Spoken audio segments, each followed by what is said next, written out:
21장 에베소 교회 장로들과 작별한 후 우리는 배를 타고 곧장 고스로 갔다. 이튿날에 로도에 들렀다가 거기서 또 바다라로 갔다. 우리는 바다라에서 페니키아로 가는 배를 만나 그 배로 바꾸어 탔다. 그 배를 타고 우리는 멀리 키포로스 섬을 왼편에 끼고 수리아를 향해 가다가 두로에 닿았다. 우리는 두로에 내려서 짐을 풀었다. 우리는 두로에 있는 제자들을 찾아가 그들과 함께 일주일을 지냈다. 그곳의 제자들은 자신들이 성령의 지시를 받았다면서 바울에게 예루살렘으로 올라가지 말라고 간곡하게 만류했다.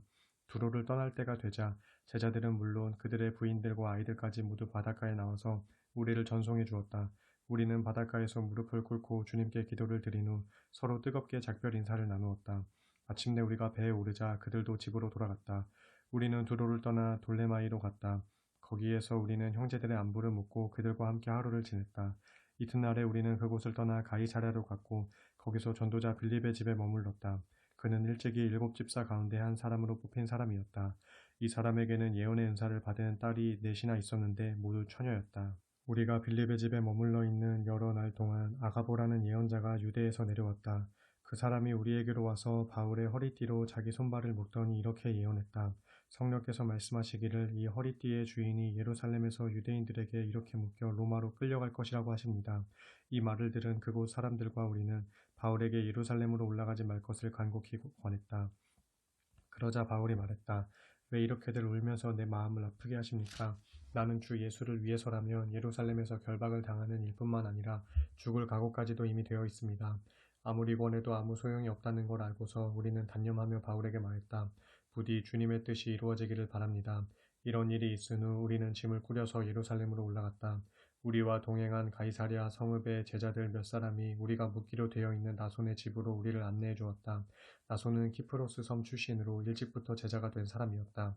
우리가 예루살렘에 도착하자 그곳 형제들이 우리를 따뜻하게 맞아주었다. 다음날 바울은 우리를 데리고 주의 동생 야고보를 만나러 갔다. 그 자리에는 예루살렘 교회의 장로들이 모두 모여 있었다. 서로 문안 인사가 끝나자 바울은 자신의 전도 여행을 통하여 하나님께서 이방 사람들에게 이루신 크고 놀라운 많은 일들을 자세히 보고했다. 이 말을 듣고서 그들은 하나님을 찬양하며 바울에게 말했다. 사랑하는 형제여, 당신도 아시다시피 수만 명의 유대인들이 믿게 되었는데 그들 모두가 율법을 지키는 데 열성적인 사람들입니다. 그런데 그들이 당신을 두고 하는 말을 우리가 듣기로는 당신은 이방 사람들 가운데 섞여 살고 있는 유대인들에게 아이들에게 할례를 주지 말 것이며 우리 유대 사람의 관습도 따를 필요가 없다고 가르친다 합니다. 그러니 우리가 어떻게 하면 좋겠습니까? 그들 유대인 형제들은 당신이 여기 왔다는 것도 틀림없이 알게 될 것입니다. 그러므로 당신은 우리가 말하는 대로 따르도록 하십시오. 우리 가운데 하나님께 서원한 네 사람이 있습니다. 그들을 데리고 성전에 함께 올라가서 그들로 하여금 정결 의식을 행하여 머리를 깎게 한 뒤 그 비용을 치러 주십시오. 그렇게 하면 당신에 관한 소문이 사실이 아님을 모두가 분명히 알게 될 것입니다. 또한 당신이 율법을 지키면서 살아가고 있다는 것을 아무도 의심하지 않을 것입니다. 이방인으로서 믿게 된 사람들에 대해서 우리는 우상에게 바쳐진 음식과 피와 목매어 죽인 짐승의 고기를 먹지 말아야 하며 또 음행을 삼가야 한다는 것을 이미 편지로써 보냈습니다. 그래서 바울은 다음날 네 사람을 데리고 가서 함께 정결 의식을 치른 뒤 성전으로 올라갔다. 그리고 정결 의식이 끝나는 날짜와 그들 각자가 예물을 바치게 될 날짜를 성전 측에 알렸다. 정해진 이래가 거의 다 끝나갈 무렵 아시아에서 온 몇몇 유대인들이 성전에서 바울을 보고는 군중을 선동해서 그를 붙잡은 뒤 소리쳤다. 이스라엘 동포 여러분, 이 사람은 사방을 돌아다니면서 우리 민족과 우리 율법, 그리고 거룩한 성전을 거역하는 가르침을 퍼뜨리고 다닙니다. 더구나 이 사람은 헬라인들을 성전에 데리고 와서 거룩한 이곳을 더럽히기까지 했습니다. 그들은 바울이 예전에 에베소 사람인 드로비모와 같이 있는 것을 보았기 때문에 이번에도 바울이 을에 그를 성전으로 데리고 온 줄로 알았던 것이다. 그리하여 온 도시가 시끄러워졌다. 사람들이 사방에서 몰려들어 바울을 붙잡아 성전에서 끌고 나갔다. 그러자 성전 문이 곧 닫혔다. 그들이 바울을 죽이려고 소동을 벌이는 동안 예루살렘에 폭동이 일어났다는 소식을 로마 군대의 천부장이 듣게 되었다. 천부장은 즉시 수하의 백부장과 군인들을 인솔하여 군중들에게로 달려왔다. 로마 군인들이 오는 것을 보자 폭도들은 바울을 때리는 것을 멈추었다. 천부장은 바울을 체포하도록 명령한 뒤 부하들에게 2개의 쇠사슬로 그를 결박하게 했다. 그런 다음 천부장은 군중을 향해 바울이 어떤 사람이며 무슨 잘못을 저질렀냐고 물었다. 그러자 군중이 제각기 이러쿵저러쿵 다른 소리로 떠들어댔기 때문에 천부장은 사실을 제대로 파악할 수 없었다. 그래서 천부장은 일단 바울을 병영으로 연행하라고 부하들에게 명령했다. 바울이 층계에 이르렀을 때는 군중이 더욱 난폭해져서 군인들은 바울을 메고 올라가야 했다. 군중은 계속 뒤따르면서 그자를 없애버려라 하고 소리를 질러댔다. 병영 앞에 이르렀을 때 바울이 천부장에게 말했다. 제가 한 말씀 드려도 되겠습니까? 천부장은 놀라면서 당신은 헬라 말을 할 줄 아오? 하고는 말을 이었다. 그러면서 당신이 바로 얼마 전에 폭동을 일으킨 뒤 자객 4,000명과 함께 광야로 도망친 그 이집트 사람이요? 바울이 대답했다. 아닙니다. 저는 길리기아 지방의 다소에서 태어난 유대인으로 그 유명한 도시의 시민입니다. 저 사람들에게 제가 잠시 한마디 할 수 있도록 허락해 주십시오.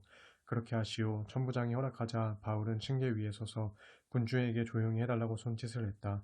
무리가 잠잠해지자 바울은 히브리 말로 연설하였다. 22장 형제 여러분 또 여러 어르신 되시는 동포 여러분 저의 해명을 잘 들어주시길 바랍니다. 바울이 히브리 말로 말하기 시작하자 군중은 더욱 조용해졌다. 바울이 말을 이었다. 저는 유대 사람입니다.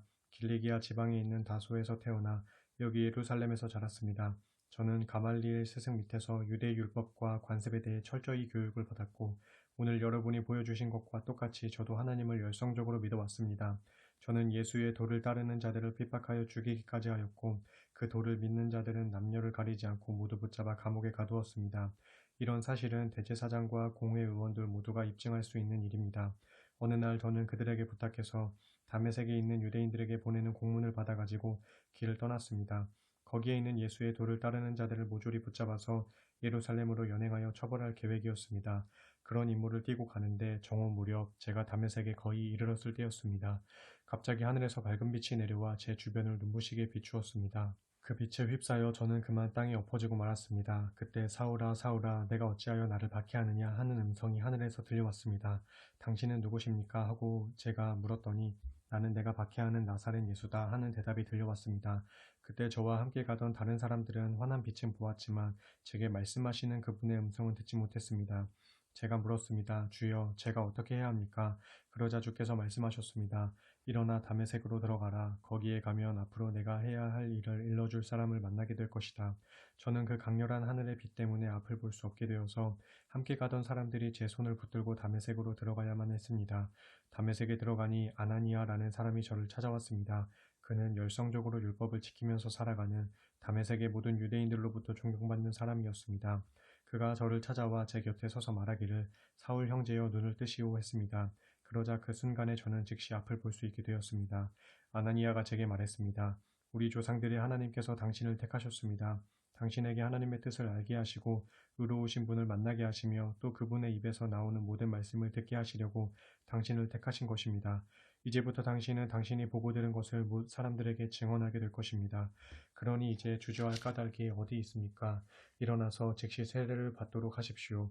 그리고 주님의 이름을 부르면서 당신의 죄를 씻도록 하십시오. 그 후에 제가 예루살렘으로 돌아와 성전에서 기도를 드리고 있을 때의 일입니다. 어느 순간 저는 황홀경의 상태에 빠졌는데 그때 저는 주님을 뵙고 그분이 제게 말씀하시는 것을 들었습니다. 어서 예루살렘을 떠나라. 내가 나를 증거하더라도 이곳 사람들은 내 증언을 받아들이지 않을 것이다. 저는 주께 대답했습니다. 주여, 이 사람들은 제가 회당을 돌아다니면서 주를 믿는 사람들을 잡아다가 감옥에 가두고 매질한 것을 잘 알고 있습니다.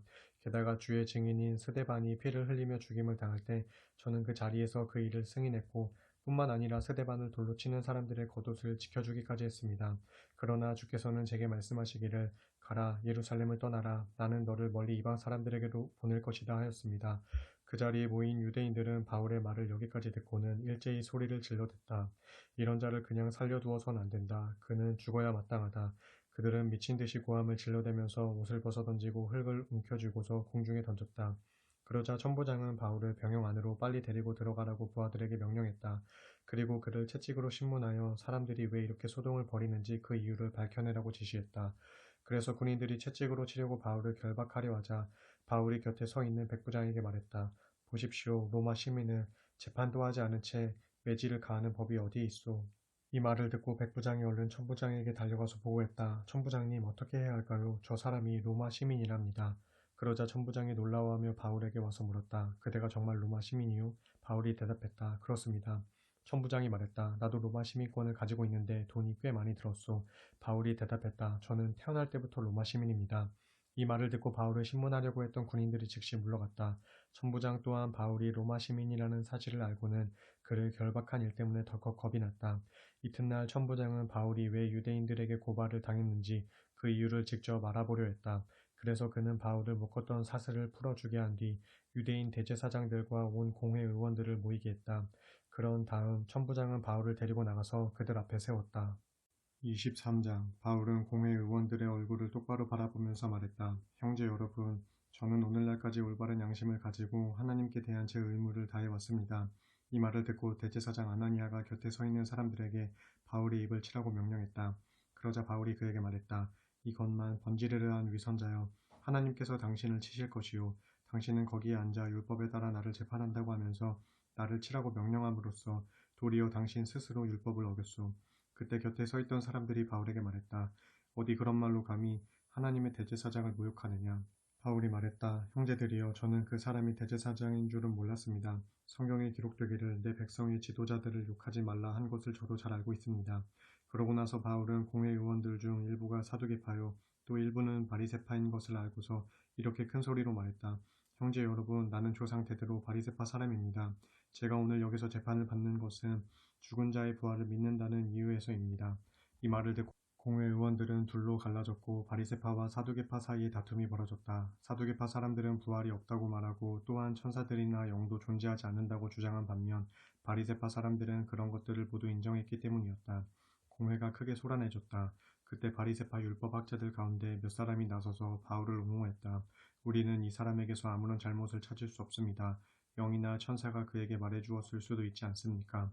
다툼과 논쟁이 더욱 격렬해지자 천부장은 바울이 그들에게 찢겨 죽을까 염려되어 군인들에게 그를 빼내어 병영으로 다시 데리고 가라고 명령했다. 그날 밤 주님이 바울 곁에 서서 말씀하셨다. 용기를 내라. 예루살렘에서 내가 나에 대해 증언한 것처럼 로마에서도 나를 증언해야 한다. 이튿날 아침 유대인들은 한데 뭉쳐 모의한 뒤에 바울을 죽이기 전에는 먹지도 않고 마시지도 않겠다고 굳게 맹세했다. 바울을 죽이려는 이 모의에 가담한 사람은 무려 40명이 넘었다. 그들은 대제사장과 장로들에게 가서 말했다. 우리는 바울을 죽이기 전에는 아무것도 먹지 않기로 굳게 다짐했습니다. 그러니 이제 여러분과 의원들은 더 정확하게 조사할 일이 있다면서 바울을 여러분들 앞에 데려오도록 천부장에게 요청하십시오. 그러면 우리는 바울이 이리로 오는 도중에 그를 감쪽같이 죽여 없앨 것입니다. 우리는 그런 만반의 준비를 다 해놓았습니다. 그런데 바울의 조카가 이 음모에 대해 미리 알아채고는 급히 로마 병영으로 달려가 바울에게 그 사실을 알려주었다. 바울이 백부장 한 사람을 불러 말했다. 이 청년을 즉시 천부장에게 데려다 주십시오. 긴히 전할 말이 있다고 합니다. 백부장이 청년을 천부장에게 데려다 주며 보고했다. 죄수 바울이 저를 부르더니 이 청년을 대장님께 즉시 데려다 주라고 했습니다. 긴히 드릴 말씀이 있다고 합니다. 천부장은 청년의 손을 잡고 한쪽으로 데리고 가더니 물었다. 내게 긴히 전하겠다는 말이 무엇인가? 청년이 말했다. 유대인들이 대장님을 찾아와서 내일 바울을 한 번 더 공회 앞에 데리고 나와달라고 요구할 것입니다. 그들은 그렇게 요구하기로 공모했습니다. 그러나 대장님께서 그것을 허락하시면 안 됩니다. 40명이 넘는 유대인들이 도중에 바울을 덮쳐 죽이려고 길가에 잠복해 있습니다. 그 사람들은 하나로 뭉쳐 바울을 죽이기 전에는 먹지도 않고 마시지도 않겠다고 서약을 했습니다. 그 사람들은 지금 바울을 죽일 만반의 준비를 다 갖춰놓고 대장님의 허락만 기다리고 있습니다. 천부장이 말했다. 알았다. 이 사실을 나에게 알렸다는 말을 아무에게도 하지 말라. 이렇게 당부한 뒤 천부장은 그 청년을 돌려보냈다. 천부장은 즉시 백부장 두 사람을 불러 명령했다. 너희는 오늘 밤 9시에 가이사랴로 출발할 수 있도록 보병 200명과 마병 70명 그리고 창을 쓰는 병사 200명을 대기시켜라. 또 바울을 벨릭스 총독에게 무사히 호송할 수 있도록 그를 태울 말도 준비하라. 그런 명령을 내린 뒤 이어 천부장은 총독에게 보내는 편지를 썼다. 클라우디오 루시아가 총독 벨리스 각하께 문안을 드립니다. 제가 보내는 이 사람은 유대인들에게 붙잡혀 살해당할 위험에 처했으나 제가 군인들을 보내어 구출을 해냈습니다. 그가 로마 시민이라는 것을 알았기 때문입니다. 저는 유대인들이 왜 이 사람을 고발했는지 그 이유를 알고자 그를 유대인의 공회로 데리고 갔습니다. 그 결과 저는 그가 유대인들의 율법 문제로 고발당했다는 것을 알게 되었지만 그를 감옥에 가두거나 혹은 사형을 시킬 만한 죄는 발견할 수 없었습니다. 그런데도 그를 암살하려는 음모가 있다는 정보를 듣게 되어 곧바로 그를 각하께로 보냅니다. 그리고 그를 고발한 자들에게도 앞으로는 그에 대한 사건을 각하 앞에 제소하도록 일러두었습니다. 천부장에게서 명령을 받은 대로 군인들은 그날 밤에 바울을 안디바드리까지 호송했다. 이튿날 군인들은 바울을 호송하는 일을 마병들에게 맡기고 병영으로 되돌아갔다. 마병 마병들이 바울을 호송하여 가이사랴에 무사히 도착하자 그들은 천부장이 보낸 편지와 함께 바울을 벨릭스 총독에게 넘겨주었다. 총독은 천부장이 보낸 편지를 다 읽은 다음 바울에게 어디 출신인가를 물었다. 바울이 대답했다. 길리기아 출신입니다. 총독이 바울에게 말했다. 당신을 고소한 자들이 이리로 오게 되면 그때 당신의 말을 듣기로 하겠다. 그런 뒤 총독은 바울을 헤로궁 안에 가둬놓고 잘 지키라고 명령했다. 24장 다스우 대제사장 아나니아가 장로들 몇 사람과 더둘로라는 법률가를 데리고 가이사랴로 내려와서 벨릭스 총독에게 바울을 고소했다. 바울이 불려 나오자 더둘로는 바울을 이렇게 고소했다. 존경하는 벨릭스 각하, 우리 유대인들은 각하 덕분에 오랜 동안 평화로운 세월을 누려왔습니다. 각하의 선견지명 덕분에 이 나라의 많은 것들이 크게 개선되었습니다. 우리는 모든 면에서 탁월하신 총독 각하께 대해 항상 깊이 감사드리고 있습니다. 이제 각하를 오래 괴롭히지 않고자 이 사람에 대한 고소의 줄거리만을 간략하게 말씀드리고자 하오니 잠시 제 말을 들어주시기 바랍니다. 이 사람 바울은 온 세상을 돌아다니며 유대인들을 충동질하여 반란을 일으키려고 하는 말썽쟁이입니다. 이 사람은 나사렛 도당의 두목으로서 거룩한 성전까지 더럽히려고 했습니다. 우리가 그를 체포했던 것도 그 때문입니다. 우리는 그 사람을 우리의 율법에 따라 재판하려고 했지만 천부장 루시아가 와서 강제로 그를 우리에게서 빼앗아 갔습니다. 그러면서 앞으로는 각하께 직접 그를 고소하라고 지시했습니다. 그러므로 각하께서 친히 이 사람을 신문해 보신다면 우리의 고소가 정당하다는 것을 아시게 될 것입니다. 그러자 다른 유대인들도 모두 입을 모아 더둘로의 말이 사실이라고 주장했다. 총독 벨릭스가 바울을 가리키며 말할 기회를 주자 바울이 해명했다. 벨릭스 각하, 저는 각하께서 여러 해 동안 이 나라의 재판관으로 계셨던 것을 잘 알고 있습니다. 그러므로 저는 기꺼이 저 자신에 대해 변호하고자 합니다. 모든 사실을 조사해 보시면 곧 아실 수 있습니다만 제가 예배드리기 위해 예루살렘에 올라간 지가 열 이틀밖에 되지 않습니다. 저를 고발한 사람들은 제가 성전에서 누군가와 논쟁하는 것을 본 적도 없고 또한 회당이나 도시의 다른 어느 곳에서도 군중을 선동하는 것을 본 적이 없습니다. 뿐만 아니라 이 사람들은 저를 고소한 내용에 대해서 각하께 아무것도 입증할 수가 없을 것입니다. 그러나 저는 각하 앞에서 이것만은 분명히 인정합니다. 저는 이 사람들이 이단이라고 부르는 예수의 도를 따르고 있습니다. 그 도에 따라 저는 우리 조상들의 하나님을 섬깁니다. 저는 유대의 율법과 예언서에 기록된 모든 것을 전부 믿습니다. 이 사람들과 마찬가지로 저 역시 올바른 사람이나 불의한 자들이나 장차 부활하게 될 것을 믿습니다. 이런 까닭에 저는 하나님 앞에서나 사람들 앞에서 언제나 양심에 부끄러움이 없는 생활을 하려고 애쓰고 있습니다. 저는 몇 해 동안 고국을 떠나 있다가 제 민족을 위한 구호금과 하나님께 바칠 제물을 가지고 예루살렘으로 돌아왔습니다. 저들은 제가 성전에서 정결의식을 행하는 것을 보았습니다. 그때 거기에는 제가 선동할 만한 군중조차도 없었고 그러니 어떠한 소요에도 참여했을 수가 없습니다. 거기에는 단지 아시아 지방에서 올라온 몇몇 유대인들이 있었을 뿐입니다. 만약 저를 고소할 일이 있었다면 그 사람들이 각하께 와서 고발했어야 마땅합니다. 또 제가 예루살렘에서 공회에 불려 나갔을 때 여기 계시는 이분들이 제가 무슨 죄를 지었는지 진술했어야 합니다. 그때 저는 공회에서 내가 오늘 여기서 재판을 받는 것은 죽은 자의 부활을 믿는다는 이유에서입니다. 라는 단 한마디를 외쳤을 뿐입니다. 총독 벨릭스는 예수의 도에 대해 이미 잘 알고 있었기 때문에 천부장 루시아가 예루살렘에서 내려온 다음에 그 사건을 심의하겠다고 하면서 재판을 연기했다. 총독은 백부장에게 바울을 가두고 지키라고 명령하면서 그를 지나치게 구속하지 말 것이며 또 바울의 친지들이 면회하거나 뒷바라지를 할 수 있도록 편의를 봐주라고 일렀다. 며칠 후 총독 벨릭스는 유대 사람인 자기 아내 드루실라와 함께 와서 바울을 불러냈다. 그러고는 그리스도 예수를 믿는 신앙에 대해서 바울의 이야기를 들었다. 예수의 도를 말하면서 바울이 정의와 절제와 장차 올 심판에 대해 설교하자 벨릭스는 두려워하면서 말했다. 자, 그만하면 되었소. 이제 가보시오. 기회를 봐서 당신을 다시 부르도록 하겠소. 그러면서도 총독은 바울이 자신에게 뇌물 바치기를 은근히 바라면서 그를 자주 불러내어 대화를 나누었다. 이렇게 두 해가 지난 뒤 벨릭스의 후임으로 보르기오 베스토가 가이사랴 총독으로 부임하게 되었다. 그런데도 벨릭스는 유대인들의 환심을 사려고 바울을 감옥에 그대로 가두어 둔 채로 내버려 두었다. 25장 베스도는 총독으로 부임한 지 사흘 뒤에 가이사랴에서 예루살렘으로 올라갔다. 그때 대제사장들과 유대 지도자들은 베스도에게 와서 바울을 고발했다. 그들은 바울을 당장 예루살렘으로 보내달라고 줄기차게 요구했다. 그렇게 되면 그들은 도중에 잠복해 있다가 바울을 죽일 계획이었다. 그러나 베스도가 그들에게 대답했다. 바울은 지금 가이사랴에 감금되어 있고 나는 곧 그리로 돌아갈 것이요. 그러니 그 사람에게 무슨 잘못이 있거든 여러분들 가운데 몇 사람이 나와 함께 가이사랴에 내려가서 거기에서 그 사람을 고발하도록 하시오.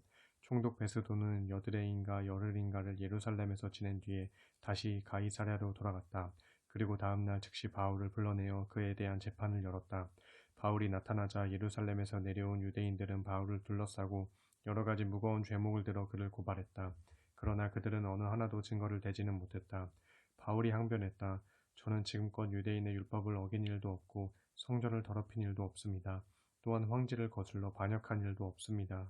그러자 총독 베스도는 유대인들의 환심을 사려고 바울에게 넌지시 물었다. 당신은 예루살렘에 올라가서 이 고발 사건에 대해 내 앞에서 재판받을 생각은 없소? 바울이 총독에게 대답했다. 저는 지금 황제의 법정에 서 있으니 여기에서 재판을 받아야 마땅합니다. 총독 각하도 잘 아시다시피 저는 유대인들에 대해 아무런 잘못도 저지르지 않았습니다. 만일 내가 사형받을 만한 죄를 지었다면 나는 죽음을 피하지 않겠습니다. 그러나 이들 유대인들이 고발한 내용이 사실이 아니라면 어느 누구도 저를 이 사람들에게 넘겨주어서는 안 됩니다. 저는 황제께 상소합니다. 그러자 총독 베스도는 배심원들과 협의한 후에 말했다. 좋소, 당신이 황제께 상소했으니 당신을 황제에게로 보내겠소. 며칠 후 아그리빠 왕이 누이 버니게와 함께 총독 베스도에게 인사를 하려고 가이사랴에 왔다. 그들이 여러 날을 가이사랴에서 지내는 동안 하루는 베스도가 바울의 사건을 아그리빠 왕에게 터놓고 말했다. 벨릭스가 내게 넘겨주고 간 죄수한 사람이 있습니다. 얼마 전 내가 예루살렘에 갔을 때 대제사장과 장로들이 그 사람을 고발하면서 그를 처형해달라고 강력하게 요구해 왔습니다. 그때 나는 그들에게 고발하는 사람들 앞에서 자기를 변호할 기회도 주지 않은 채 유죄 판결을 내리는 것은 로마의 관례가 아니라고 대답해 주었습니다. 그리하여 유대인들이 바울을 고소하려고 여기까지 따라왔을 때 나는 그 다음 날로 재판을 열고 바울을 법정으로 불러냈습니다. 그러나 그 사람에 대한 유대인들의 고소 내용은 내 예상과는 전혀 달랐는데 내가 짐작했던 죄는 하나도 들춰내지 못했습니다. 대신에 그들의 고소 내용은 유대인들 자신의 종교적인 문제와 예수라는 죽은 사람에 대한 일이었는데 바울 그 사람은 죽은 예수가 다시 살아났다고 주장했습니다. 나는 그런 종교적인 문제를 어떻게 처리해야 할지 몰라 몹시 난처했습니다. 그래서 바울더러 예루살렘에 올라가서 재판을 받을 생각이 없느냐고 물었습니다. 그러자 바울은 로마 황제에게 상소를 했습니다. 그래서 나는 황제에게 바울을 보낼 준비가 될 때까지 그를 다시 감옥에 가두어두라고 일단 명령했습니다. 그러자 아그리빠 왕이 베스도 총독에게 말했다. 그래요? 그렇다면 내가 직접 그 사람의 말을 들어보고 싶소. 베스도가 대답했다. 좋습니다. 그럼 내일 그 사람을 만나 직접 들어보도록 하십시오. 이튿날 아그리빠 왕과 버니게가 화려한 의상을 갖추고 로마 군대의 고급 장교들과 그 도시의 유지들과 함께 법정으로 들어섰다. 베스도의 명령으로 바울이 감옥에서 끌려 나왔다. 베스도가 말했다. 아그리빠 왕이여, 그리고 이 자리에 참석하신 여러분, 이 사람은 이 지역의 유대인들과 예루살렘에 사는 유대인들에 의해 사형에 처해야 마땅하다고 고발당한 사람입니다. 그러나 내가 조사해보니 그 사람에게서는 사형을 언도할 만한 죄를 찾을 수 없었습니다. 그런데 이 사람이 스스로 이 사건을 로마 황제에게 상소했기 때문에 나는 그 사람을 황제에게 보내기로 결정했습니다. 하지만 황제에게 어떤 내용을 써 보내야 좋을지 모르겠습니다. 그래서 오늘 이 사람을 여러분 앞에, 특히 아그리빠 왕 앞에 데리고 나온 것입니다. 이제 여러분이 그를 신문하시게 되면 황제 앞에 써 올릴 확실한 자료를 얻을 수 있을 것이라고 생각합니다. 죄수를 황제에게 보내면서 그의 죄목조차 구체적으로 명기하지 않는다는 것은 상식과 이치에 맞지 않는 일이기 때문입니다. 26장. 아그리빠 왕이 바울에게 말했다. 내 자신을 위해 변호할 것을 허락한다. 그러자 바울은 왕에게 경의를 표한 후 입을 열어 자기 변호를 시작했다. 아그리빠 왕이시여, 유대인들이 저를 두고 고발한 일에 대해 오늘 제가 전하 앞에서 해명하게 된 것을 아주 다행으로 생각합니다. 왕께서는 유대인의 관습과 쟁점이 되는 사안들에 대해 밝히 알고 계시기 때문입니다. 아무쪼록 끝까지 제 말을 들어주시기 바랍니다. 유대인들은 모두 저 자신이 어릴 때부터 저의 고국에서 그리고 예루살렘에서 어떻게 살아왔는지 잘 알고 있습니다. 그들은 제가 오랜 동안 우리 종교의 가장 엄격한 파인 바리새파 사람으로 살아왔다는 것을 잘 알고 있고 마음만 먹으면 이 자리에서도 그렇다는 것을 분명히 증언할 수 있을 것입니다.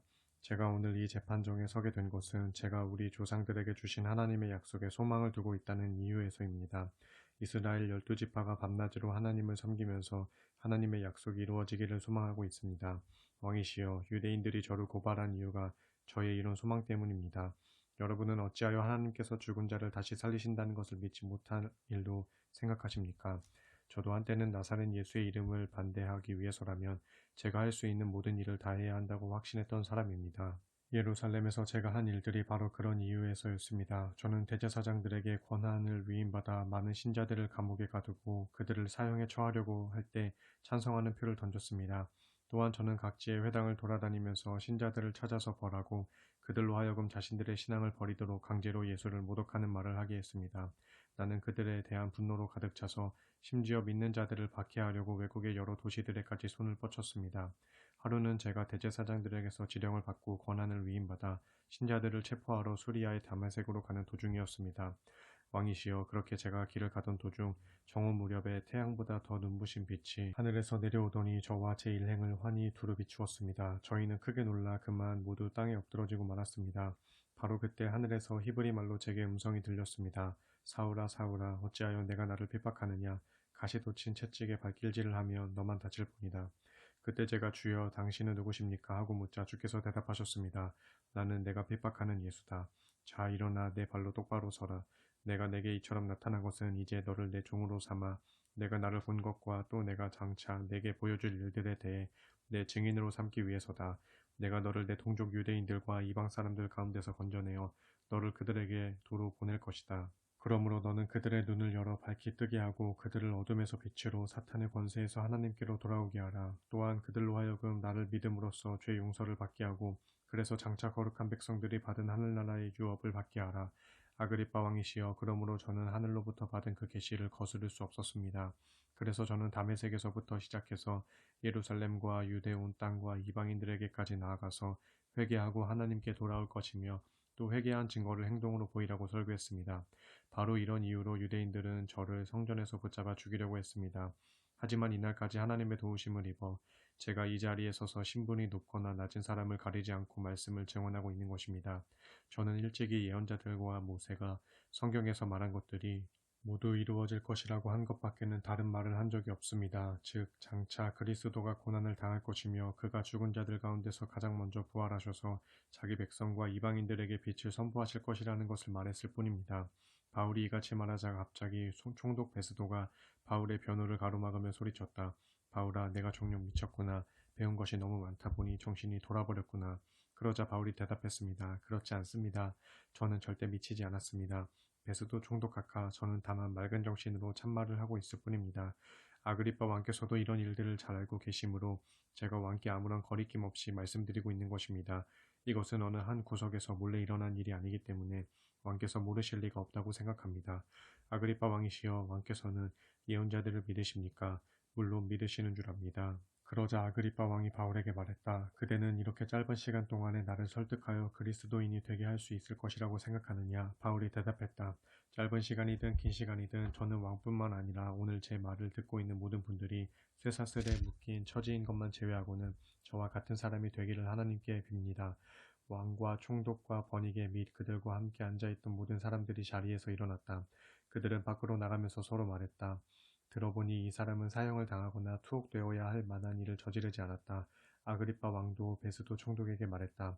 그가 황제에게 상소하지만 않았더라면 석방될 수 있었을 것이요. 27장. 우리가 배를 타고 이탈리아로 가기로 결정되자 바울과 몇몇 다른 죄수들이 황제 부대에 소속된 율리오라는 백부장에게 넘겨졌다. 우리는 아드라무테노라는 항구 도시에서 온 배를 탔다. 이 배는 아시아 지방의 해안을 따라 여러 항구를 들러 항해할 예정이었다. 우리 일행 중에는 데살로니가에서 온 마케도니아 사람 아리스다고도 있었다. 다음날 우리는 시돈에 닿았다.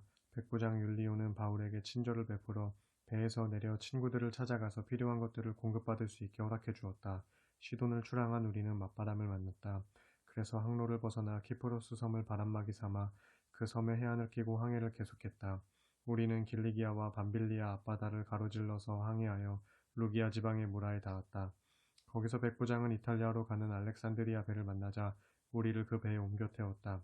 우리는 여러 날 동안 아주 느리게 항해하여 간신히 니도 앞바다에 이르렀다. 그러나 심한 바람 때문에 앞으로 더 나아가지 못하고 크레타 섬을 바람막이 삼아 살모네 쪽으로 돌아서 항해했다. 그렇게 크레타 남쪽 해안을 따라 힘들게 항해하여 라세아 성에서 멀지 않은 아름다운 항구 곧 미항이라는 곳으로 들어갔다. 우리는 미항에서 여러 날을 머물러 있어야 했다. 금식하는 절기도 지났으므로 항해하기에 위태로운 시기였기 때문이다. 그래서 바울이 사람들에게 말했다. 여러분, 내가 보니 이대로 항해를 계속하다가는 분명 재난을 당하게 될 것이요. 배와 화물뿐만 아니라 우리의 목숨까지도 위태로울 것입니다. 그러나 백부장은 바울의 말을 듣지 않고 선장과 선주의 말을 더 믿었다. 게다가 그 항구는 겨울을 나기에 적합하지 않았다. 선원들은 대부분 항해를 계속하여 베닉스까지 가서 거기에서 겨울을 나자고 주장했다. 베닉스는 크레타 섬에 있는 항구로 서남쪽과 서북쪽만 트여 있는 곳이었다. 때마침 남풍이 순하게 불어오자 항해하기에 좋은 날씨로 보였다. 선원들은 바라던 대로 잘 되었다 생각하고는 닻을 올리고서 미항을 떠나 크레타 섬 해안을 따라 항해하기 시작했다. 그러나 얼마 지나지 않아 갑작스레 유라굴로라는 폭풍이 거세게 휘몰아쳐 배를 바다 한가운데로 밀어냈다. 배는 폭풍에 휘말려 도저히 제대로 나아갈 수가 없었다. 우리는 항해를 체념하고 바람이 부는 대로 배를 맡겨둘 수밖에 없었다. 배가 가우다라는 조그마한 섬 뒤로 밀려들자 우리는 간신히 거룻배를 갑판 위로 끌어올릴 수 있었다. 선원들은 밧줄로 거룻배를 선 채 동염했다. 그런데 그대로 가다가는 배가 모래톱에 처박힐지도 몰랐다. 그래서 선원들은 돛을 내리고 바람이 부는 대로 떠내려가도록 배를 그냥 내버려 둘 수밖에 없었다. 이튿날 파도가 더욱 높아져서 우리가 몹시 시달리게 되자 선원들은 배에 실은 짐을 바다에 던지기 시작했다. 셋째 날에는 선원들이 자기들의 손으로 배의 장비마저도 다 바다에 내던졌다. 며칠 동안 계속해서 해와 별도 보이지 않은 채 사나운 폭풍만 거세게 휘몰아쳤다. 그래서 우리는 살아날 가망이 없다고 보고 완전히 소망을 잃었다. 게다가 우리는 여러 날 동안 아무것도 먹지 못하여 기진맥진한 상태에 있었다. 그때 바울이 선원들에게 말했다. 여러분, 내 말대로 크레타 섬에서 떠나지 않았어야 했소. 그랬더라면 여러분이 이렇게 상처 입고 고통을 겪지 않았을 것입니다. 그러나 이제라도 내가 여러분에게 당부합니다. 모두 기운을 내십시오. 비록 배는 파괴되겠지만 여러분 가운데 누구도 목숨을 잃지는 않을 것입니다. 어젯밤에 나의 주님이시오 또 내가 섬기는 분이신 하나님의 천사가 내 곁에 나타나서 내게 말해주기를 바울아 두려워하지 말아라. 너는 틀림없이 황제 앞에 서서 재판을 받게 될 것이다. 또 하나님께서는 너와 함께 항해하는 모든 사람들의 생명을 너에게 맡겨주셨다 했습니다. 그러므로 여러분 용기를 내십시오. 나는 하나님을 믿습니다. 하나님께서 내게 일러주신 그대로 다 이루어질 것입니다. 이제 우리는 어떻게든지 어느 섬에 닿게 될 것입니다. 우리가 아드리아 해에서 폭풍에 이리저리 떠밀려 표류한 지 열 나흘째 되던 날 밤이었다. 한밤중에 선원들은 어떤 육지에 가까이 온 것을 느꼈다. 그래서 선원들이 물 깊이를 재어보니 20길 정도였다. 좀 더 가서 다시 재어보니 15길 정도였다. 선원들은 혹시 배가 암초에라도 걸릴까 두려워져서 배의 뒷부분에서 4개의 닻을 내려놓고 날이 밝기를 기다렸다. 그런데 선원 몇 사람이 배를 버리고 도망치려고 배의 앞부분에서 닻을 내리는 척하면서 거룻배를 풀어내렸다. 그것을 보고 바울이 백부장과 병사들에게 말했다. 저 사람들이 배에 그대로 남아있지 않고 도망쳐버리면 당신들은 구조되지 못할 것입니다. 그러자 병사들이 거룻배를 묶고 있던 밧줄을 끊어서 거룻배를 바다에 떨어뜨렸다. 먼동이 트기 시작하자 바울은 모든 사람들에게 음식을 먹으라고 권했다. 여러분은 긴장 속에서 마음을 졸이느라 음식을 입에 대지 않은 지가 열 나흘이나 됩니다. 이제 음식을 좀 드시도록 하십시오. 그래야 기운을 차리고 살아남을 수 있습니다. 안심하십시오. 여러분 가운데 어느 누구도 머리카락 하나라도 잃지 않을 것입니다. 이렇게 말하고 바울은 빵을 들어 모든 사람들 앞에서 하나님께 감사 기도를 드린 다음 떼어서 먹기 시작했다. 그러자 다른 사람들도 모두 용기를 내어 음식을 먹기 시작했다. 때에 우리와 함께 배에 탄 사람들은 모두 276명이었다. 모두 배가 부르게 음식을 먹고 나자 선원들은 배의 무게를 줄이기 위해 실었던 양식을 모두 바다에 던졌다. 어느새 날이 밝자 어느 땅인지는 알 수 없었지만 모래사장이 있는 항만이 보였다.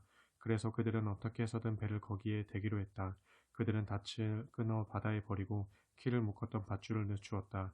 그리고 앞 돛을 올려서 바람을 타고 해안 쪽으로 나아갔다. 그런데 배가 두 물살이 합치는 곳에 끼어들면서 모래톱에 얹혀버리고 말았다. 배의 앞부분은 모래 속에 박혀 움직이지 않았고 배의 뒷부분은 심한 파도로 인해 깨어지기 시작했다. 병사들은 죄수들이 혹시 헤엄쳐서 도망할까봐 그들을 아예 죽여버리려고 계획했다. 그러나 백부장 율리오는 바울을 살리고 싶어서 병사들의 계획을 적극 말렸다. 그런 후 백부장은 헤엄을 칠 수 있는 사람은 먼저 바다에 뛰어내려 무트로 헤엄쳐 올라가라고 명령했다. 그리고 헤엄을 칠 수 없는 사람은 널빤지나 부서진 배 조각을 붙잡고 무트로 올라가라고 했다. 그렇게 해서 모두가 무사히 무트로 올라갔다. 28장 우리가 무사히 해변에 상륙하고 나서야 비로소 그곳이 멜리데 섬이라는 것을 알게 되었다. 섬 사람들은 우리를 매우 친절하게 대해주었다. 때마침 비가 내리고 날이 추웠기 때문에 그들은 불을 피워주면서 우리를 맞아주었다. 바울이 마른 나뭇가지를 하나를 안 하다가 불 속에 넣었다. 그런데 나뭇가지 속에 있던 독사 한 마리가 뜨거운 불기운에 놀라 튀어나오더니 바울의 손에 착 달라붙었다. 섬 사람들은 독사가 달라붙은 것을 보고 서로 수근거렸다. 저 사람은 살인자가 틀림없다. 바다에서는 살아났지만 정의의 여신이 그 사람을 그대로 살려두지 않는구나. 그러나 바울은 그 뱀을 불 속에 떨어뜨렸고 아무런 상처도 입지 않았다. 섬 사람들은 바울의 몸이 이내 부어올라 당장 쓰러져 죽을 것이라고 기대했지만 아무리 기다려도 그런 일은 벌어지지 않았다. 그러자 그들은 생각을 바꾸어 바울을 신이라고 생각했다. 해안 가까운 곳에는 그 섬의 추장인 보블리오가 소유하고 있는 농장이 있었다. 그가 우리를 그리로 초대해서 사흘 동안이나 친절하게 대접해 주었다. 그때 마침 보블리오의 아버지가 고열과 이질에 걸려 병상에 누워 있었다. 바울이 가서 그를 위해 기도하고 손을 얹어 낫게 해주었다. 이런 일이 생기자 섬 안에 있는 병자들이 앞다투어 바울을 찾아왔고 병자들은 모두 고침을 받았다. 섬 사람들은 우리를 극진히 대접해 주었을 뿐 아니라 우리가 그 섬을 떠날 때는 여행하는 데 필요한 온갖 물건들을 배에 실어주었다. 파선을 당한 지 석 달 후 우리는 그 섬에서 겨울을 보낸 알렉산드리아 배를 타고 다시 로마행 항해길에 올랐다. 이 배의 앞머리에는 디오스구로라는 글자와 그 형상이 새겨져 있었다. 우리는 수라구사 항구에 들러 거기서 사흘을 지냈다. 또 그곳을 떠나 항해하여 우리는 레기온에 닿았다. 거기에서 하루를 묵고 남풍에 실려 그 다음날 우리는 보디올에 도착했다. 그곳에서 우리는 신도들을 만나게 되었고 그들의 간청에 못 이겨 이래를 함께 머물면서 대접을 받았다. 그런 후에야 우리는 로마로 갔다. 로마에 있는 형제들은 우리가 온다는 말을 듣고 아비오 광장까지 마중을 나왔다. 그런가 하면 트레스 타베르네라는 곳에서 우리를 기다리고 있는 형제들도 있었다. 그들을 보고 바울은 하나님께 감사를 드리고 큰 용기를 얻었다. 마침내 우리는 로마에 도착했고 바울은 경비병 한 사람의 감시를 받으면서 따로 지내도 좋다는 허락을 받았다. 로마에 도착한 지 사흘 후 바울은 그곳에 사는 유대인 지도자들을 불러 모았다. 그들이 모이자 바울이 말했다. 동포 여러분, 저는 우리 민족이나 우리 조상들의 관습을 거스르는 일을 한 적이 없습니다. 그런데도 예루살렘에 체포되어 이렇게 로마 사람들의 손에 넘겨졌습니다. 로마 사람들은 나를 신문한 후 나를 풀어주려고 했습니다. 내게서 사형에 처해질 만한 아무런 범죄 행위를 찾아낼 수 없었기 때문입니다. 하지만 유대인들은 이 결정에 반대하고 나섰습니다. 그러는 바람에 나는 어쩔 수 없이 황제에게 상소를 냈을 뿐이고 내 동족을 고발할 생각은 처음부터 추호도 없었습니다. 오늘 내가 여러분을 여기에 오시라고 한 것은 이런 사정을 여러분과 더불어 이야기하고 싶었기 때문입니다. 내가 이렇게 쇠사슬에 묶여 있는 것은 오직 이스라엘의 소망 때문입니다.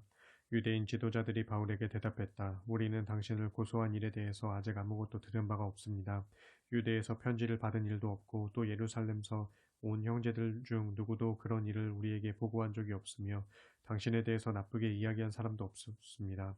그래서 우리는 당신의 견해에 대해 듣고 싶습니다. 우리가 아는 것은 어디에서나 당신의 종파에 대해서 반대하는 목소리가 높다는 것입니다. 유대인 지도자들은 날짜를 정해 바울을 다시 만나기로 했고 그날이 되자 많은 사람들이 바울의 숙소로 찾아왔다. 바울은 그들에게 하나님의 나라를 설명하고 또 모세의 율법과 예언자들의 글을 통해 예수에 대해 가르치고 설득했다. 그러한 바울의 설교는 아침부터 시작해서 저녁까지 계속되었다. 그 결과 더러는 바울이 하는 말을 믿었지만 더러는 믿지 않았다. 이처럼 의견의 일치를 보지 못하고 헤어지려고 할 때 바울이 마지막으로 그들에게 이렇게 말했다. 성령께서 예언자 이사야를 통해 여러분의 조상들에게 선포하신 말씀이 참으로 옳습니다. 즉 이 백성에게 이 말을 전하여라. 너희가 듣기는 들어도 깨닫지 못하고 보기는 보아도 알지 못할 것이다. 그것은 이 백성의 마음을 무디어졌기 때문이다. 그들은 귀가 먹고 눈이 감겨져 있다. 그렇지 않았다면 그들이 눈으로 보고 귀로 듣고 마음으로 깨달아 내게로 돌아섰을 것이고 그러면 내가 그들을 고쳐주었을 것이다. 그러므로 여러분은 하나님의 구원이 이방 사람들에게로 갔고 그들은 그 말씀을 받아들이게 될 것이라는 사실을 알아야 할 것입니다. 바울이 이렇게 말하자 유대인 지도자들은 서로 심한 논쟁을 벌이다가 돌아갔다. 바울은 자신이 빌린 셋집에서 만 2년을 지내면서 찾아오는 사람들을 모두 친절하게 맞아주었다. 그는 아무런 방해도 받지 않고 담대하게 하나님의 나라를 전파하고 주 예수 그리스도에 대해 힘껏 가르쳤다.